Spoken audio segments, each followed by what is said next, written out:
You just ate dinner. You are not hungry, and yet you are standing in front of the fridge at 9 p.m., scanning the shelves for something sweet. This happens almost every night. You tell yourself it's a lack of willpower, but the real answer is far stranger. Your body is not asking for food. It is running a prediction, and that prediction was written into your biology long before refrigerators existed. To understand what is happening in your kitchen tonight, you have to go back almost 2 million years. Your ancestors did not know when their next meal was coming. There was no schedule, no grocery store, no guarantee. Food existed in unpredictable bursts. A kill, a ripe fruit tree, a lucky find of buried tubers, followed by long stretches of nothing. In that world, a brain that only craved food when the body was starving would have been a death sentence. By the time true starvation set in, it was often too late to do anything about it. So evolution built something smarter. It built a brain that craves food before it's needed. A brain that stores fat eagerly, eats opportunistically, and treats any rich source of calories as a rare gift that might not come again. Harvard evolutionary biologist Daniel Lieberman has spent decades studying this mismatch between the bodies we have and the world we built. His research on hunter-gatherer energy expenditure shows something the diet industry rarely mentions. Your ancestors weren't eating less because they had more discipline. They were eating less because food was simply harder to get. The craving systems in their brains and the food environment around them were perfectly matched. Yours are not. Here is the part that should stop you mid-bite. The craving you feel is not really about hunger at all. It's about prediction. Deep in your brain, a small structure called the nucleus accumbens is constantly forecasting reward. It doesn't wait for your stomach to send an empty signal. It fires the moment it predicts that something fatty, sugary, or salty is within reach. Neuroscientist Kent Berridge at the University of Michigan spent years mapping exactly this system in the brain. His research drew a sharp line between two things people usually treat as the same: liking and wanting. Liking is the pleasure you get once food is in your mouth. Wanting is the pull that drags you toward the fridge in the first place. Berridge's experiments showed these run on different circuits. You can want something intensely without liking it nearly as much once you have it. Ever finished a bag of chips and felt nothing close to the excitement you had reaching for the bag? That gap is not in your imagination. It's wanting, operating without liking. This explains why willpower feels so flimsy at 9 p.m. You are not fighting hunger. You are fighting a forecasting system that evolved to chase calories whenever they appeared, because waiting was once the more dangerous choice. Now here's where the story bends into something almost cruel.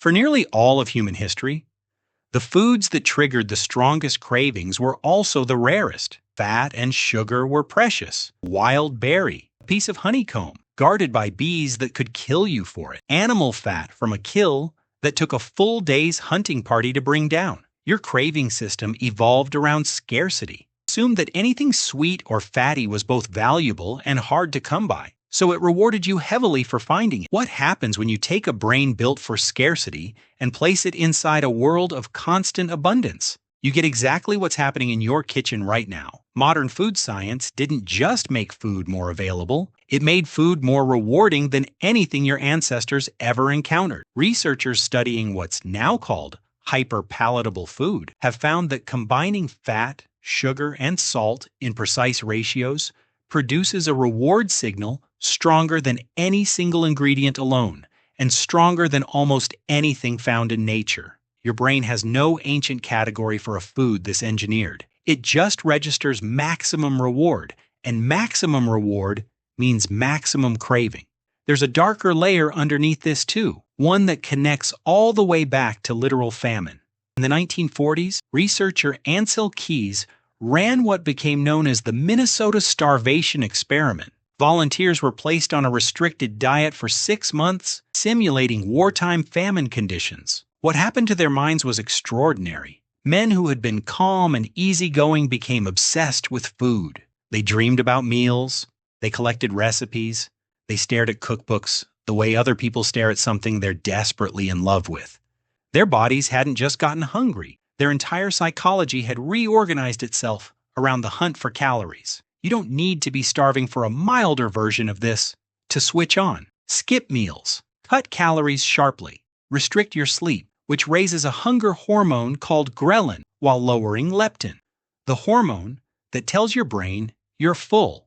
Do any of this, and you start running a faint echo of that 1940s experiment every single day, without ever realizing the wiring is the same. So when you stand in front of the fridge at 9 p.m., not truly hungry, reaching for something sweet anyway, you are not weak. You are not broken. You are a perfectly intact survival machine, operating exactly the way 2 million years of scarcity built it to operate, dropped into a single decade of engineered abundance it was never designed to navigate. Your great-grandparents likely never faced a vending machine glowing in a hallway at midnight.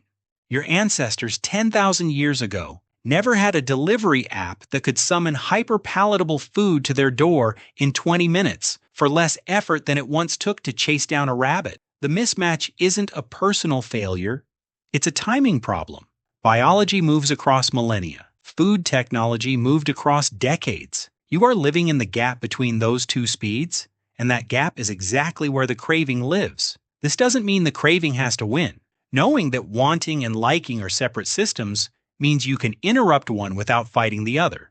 Delay the first urge by 10 minutes, and the wanting circuit often quiets before you've made a single decision. Keep hyper-palatable combinations farther from easy reach, and you remove the strongest trigger your ancient forecasting system responds to. Eat in a way that keeps blood sugar steady through the day, and you starve the prediction itself, not your body. None of this requires more discipline than your ancestors had. It just requires understanding which system you're actually negotiating with. So tonight, when you find yourself back at that fridge, not truly hungry, scanning the shelves for something sweet, remember what's actually happening. You are not failing at self-control. You are listening to a 2 million-year-old voice, still convinced that tomorrow's meal is not guaranteed.